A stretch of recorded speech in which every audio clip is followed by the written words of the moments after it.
Welcome back to Trading 360. Time for the 360 round, all about cybersecurity, and we're waiting on some key earnings. Crowdstrike and OKTA, and Crowdstrike earnings are headed our way, and I want to talk in detail about some of these names. Gordon Lawson's with us, CEO of Conceal, and Fred Havemeyer, Senior Enterprise Software Analyst at Macquarie. Thank you for being with us.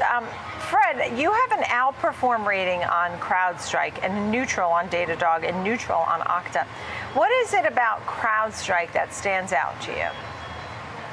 So Crowdstrike, from our point of view, is the best of breed endpoint security platform with an expanding portfolio of products and services that it can cross-sell and upsell into its customer base, which has continued to expand as we've seen in recent quarters. As we've looked at the market, done our analyses, we continuously find that endpoint security continues to rank at some of the highest levels of strategic priority among CISOs and among the C-suite as enterprises are defending against attacks like ransomware, malware, and the like. And so when we're considering the ranking of priorities and the defensibility within cybersecurity, we think that endpoint security as a basis is critical. And in addition to that, with the rise of generative AI and the types of new attacks that we're beginning to see to play out in this entire field, we believe that Crowdstrike, as the last line of defense against those attacks that make it through every other layers of security, remains best positioned to be able to defend against these novel threats, whether known, unknown, whether seen, or completely novel. So we really like Crowdstrike. It's been our top pick in the cybersecurity space, and I'm looking forward to seeing what they have to report later today. Understood. Gordon, your thoughts on a name like Crowdstrike? Well, I think the technology and EDR technology in general is essential. And just taking a step back and looking at this landscape right now, cybercrime is expected to cost the world $10.5 trillion by 2025. If cybercrime was the country, it would be the third largest GDP behind the United States and China. That's absolutely astounding. So any endpoint technology is critical to be able to defend against most of these novel threats. And as Fred pointed out, AI is making them much harder to detect, and we're going to have to continue to evolve defenses to get smarter and stronger against them. Right, and so do you like all of these names, Gordon? I know you had a Sentinel-1 on there. I mean, do you basically think the whole group is probably a buy? I know Sentinel-1's been in the news a lot recently, but I do agree that they're all critical. And I think also we got to look at factors like how well do they work with their partner ecosystem. We talk to dozens of cybersecurity end users, enterprise customers every week. I never hear a negative thing about Sentinel-1, and they love their go-to-market motions. So I'm definitely bullish there. Yeah. Fred, tell me about OKTA. You said you're neutral on this one. They've been making some progress. Tell me a little bit about this one.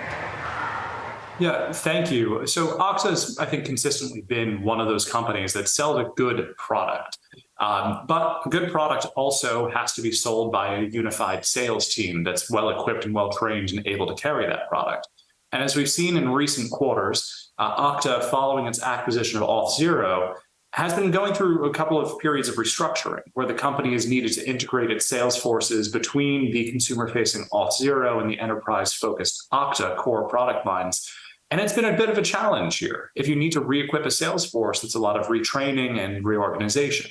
And so we've seen the company, as of last quarter, show progress with stabilizing its growth, and especially showing progress with its cost-cutting measures, showing much more profitability in the prior quarter. But it still takes time. And while we think that identity security and identity access management remains critical, and that its consumer-facing product, Auth0, makes a tremendous amount of sense in this market for consumer identity security management and access, nevertheless, you still need to have a very solid go-to-market motion to be able to consistently drive results. And we just think that the restructuring actions the company has taken add to the risk that in each quarter there might be just a stumble, a fault, or something in there. And so while it has great products, it has a good product portfolio, we nevertheless are neutral in just monitoring both the macro headwinds the company is facing, in addition to whether the restructuring actions have been fully digested or if there's still risk there. Right, and just a quick thought, very quick, Fred.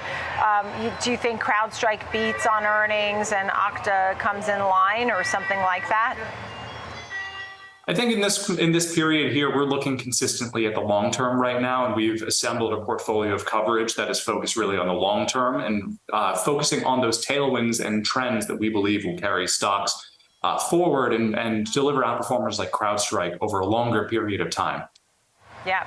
Gordon, names like Palo Alto, Zscaler, my friend Dan Ives loves those names.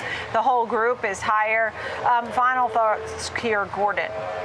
Well, I think that the enterprise buyer is looking for a platform play, something like the Palo Alto Cortex platform, where a CISO can bring in all of the tools and get all of that telemetry is really critical, and having that open marketplace is critical. So love that name, and I think that we're going to continue to see expanded growth with great companies like Palo. All right. Thank you both, Gordon Lawson of Conceal and Fred Havemeyer of Macquarie. Thank you. Good to see you both. Thanks.